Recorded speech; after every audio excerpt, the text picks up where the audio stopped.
the Breakfast Club Africa is a Pan-African CEO membership organization that strives to create better leaders on the continent who are not only profit-based but also make an impact in their organizations, their countries and the African continent. Through the Made in Africa virtual conference, the Mauritius-based organization wants to add its voice to the conversation on solutions in the fight against COVID-19. From Sierra Leone, we're joined now via Skype by the Chief Executive Officer, Dr. Modupe Taylor Pearce. A very good morning to you, Dr. Pearce. Thanks for joining us this morning. Thank you for having me. It's a pleasure to be here. Now, COVID-19 has exposed the negative side of globalization and prompted the revival of the Pan-Africanism drive and the conversation. How will the Made in Africa conversation strengthen this?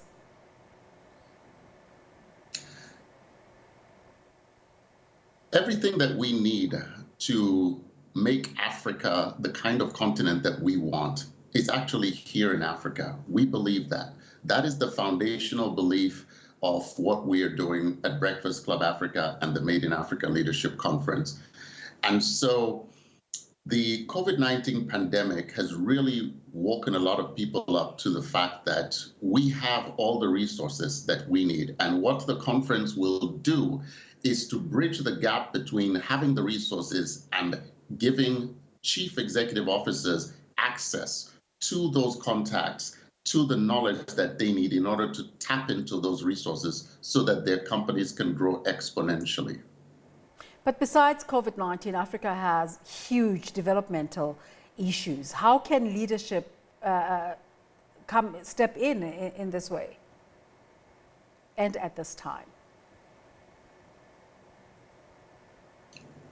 Indeed, Africa has huge developmental issues. And many of those developmental issues are due to the fact that we have a rather small private sector base that does not provide sufficient tax revenues or jobs so that the monies can go towards development. And this is one of the reasons why we exist, because the reason why we don't have that huge private sector space is because if you look at the research, companies owned by Africans over the last 40 years are growing at 1/3 of the annual growth rate of companies owned by non-Africans. And these are just companies in Africa. And this is because CEOs in Africa need to become learning people such that they are constantly learning and growing, because as CEOs grow, so do their organizations. And we exist to support African CEOs to grow at a faster rate so that they can create the jobs and the tax base that will help our countries to be able to spur development. Where is the gap? Where's the missing link that's stopping the CEOs, the continental CEOs, from stepping up to the challenge?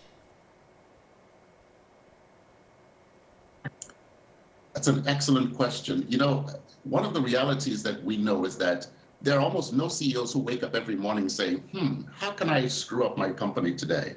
So to your point, what's the reason why they don't have this? Now, the reality is that we don't have services that are specifically catered to the needs of CEOs. CEOs have certain specific constraints. Number one is time. We're extremely busy. Number two is ego. We don't, the day you become the CEO or the MD, everybody around you feels that you know everything, when that couldn't be farther from the truth. And sometimes we spend a lot of time trying to prove that theory that we do know everything, when in reality, we need to learn. The day we become a CEO, we don't know what we need to know in order to be successful. And even as we're growing, the skills and the resources you need to run a 10-person company are different from that to run a 1,000-person company. So even as you run a 10-person company, you need to be learning new skills so that you can be equipped to run that 1,000-person company. Otherwise, that company will never grow from 10 to 1,000. So the key is that the resources or the services have not existed, which they do exist in the West. And we are creating those services right here in Africa. So one of the most glaring challenges to African leadership recently is the questioning of Dr. Adhanom Ghebreyesus at the World Health Organization. What are your thoughts about his leadership at a time of this crisis and this conversation entirely about doubts about his leadership of the COVID-19 outbreak? I'm sorry, could you repeat your question again? I was just saying that one of the biggest conversations about leadership and Africa in these days has been the conversation where the leadership of Dr. Tedros at the World Health Organization is being questioned. How is your organization engaging with this conversation? Leadership matters greatly. And when it comes to, we're seeing, when you look at different countries and you look at even the progress of COVID and the fight against COVID, COVID is laying bare the warts, the strengths of leadership in different countries. It's actually quite interesting to note that the countries that are led by female political leaders are handling the COVID crisis much better than the countries that are led by male political leaders. This shows the importance of leadership. And when it comes to, whether it's the WHO, whether it's a small 5-person company, whether it's a country, having leaders who understand their roles and can execute their roles without fear or being driven by greed or selfish desires is very important. And what we're seeing is that in different localities, communities, countries, we're seeing stark differences in the quality of leadership, and as a result, stark differences in the outcomes. But specifically about the World Health Organization leadership at the moment, your thoughts about this? Well, I must confess that I am not an infectious diseases expert or public health expert. However, based on what I have seen, it is difficult to fault a lot of what the WHO has done thus far, especially when one takes into account the fact that it is not an organization that may have full authority over countries, and in many ways is both an advisory organization and also in some ways a consultative organization. And we have certainly received a lot of notifications and a lot of leadership from them as to what we're supposed to do.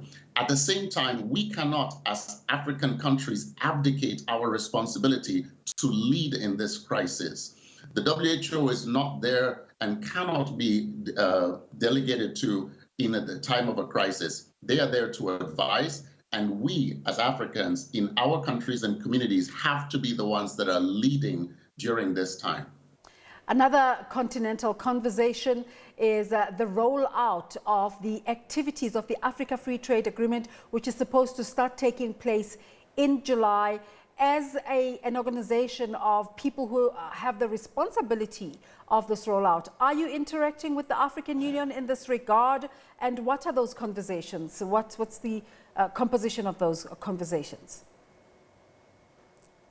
The Africa Free Trade Agreement has been a wonderful step forward in the sense of a demonstration of intention.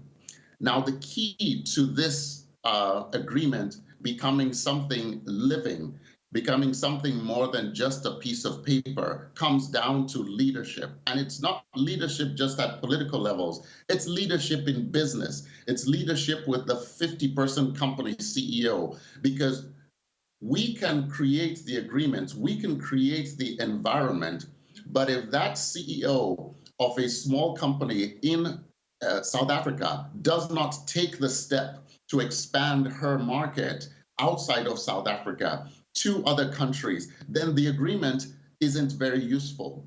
So the challenge now is for African CEOs to think Pan-African, to expand past their comfort zone, and therefore put themselves in a position where they can utilize the benefits that are being created by this agreement. That will not be done by politicians or by the AU. The AU has laid the path. Now we must walk the path. What are you saying to your members about how they can help in the fight against COVID-19? The fight against COVID-19 is both a fight for life and a fight for livelihoods. Now, many of our members are not public health experts, but they certainly are influencers. And they certainly, we have already engaged with them both in awareness raising about the basics of keeping yourself safe. Additionally, though, the area in which our members, CEOs of Africa, are uniquely positioned to support Africa in this fight is in the area of livelihoods. COVID-19 is creating a new normal. In that new normal, some businesses are struggling and will die, but there are new opportunities. Now, who is going to drive and take advantage of those new opportunities? It is the African CEOs. And if we don't do it, somebody else will come and do it for us and recolonize us in the business sphere. We now have to be thinking about and taking advantage of new opportunities that are created so we can create those jobs that will ensure that the livelihoods are there so that there is the money and the funds for us to do what we need to do in order to protect ourselves from COVID-19 and any other diseases that may come. Let's thank you for talking to us today. But as we end up our conversation, I'm going to digress and ask you, you're from Sierra Leone. Any relation to the Taylor family, as in Charles Taylor? None that I know of. So I believe my ancestors are from Nigeria as well as Sierra Leone. Thank you. Thank you so much for talking to us, Dr. Modupe S. Taylor Pearce, the CEO of the Breakfast Club Africa, talking to us about the role of African CEOs in the fight against COVID-19.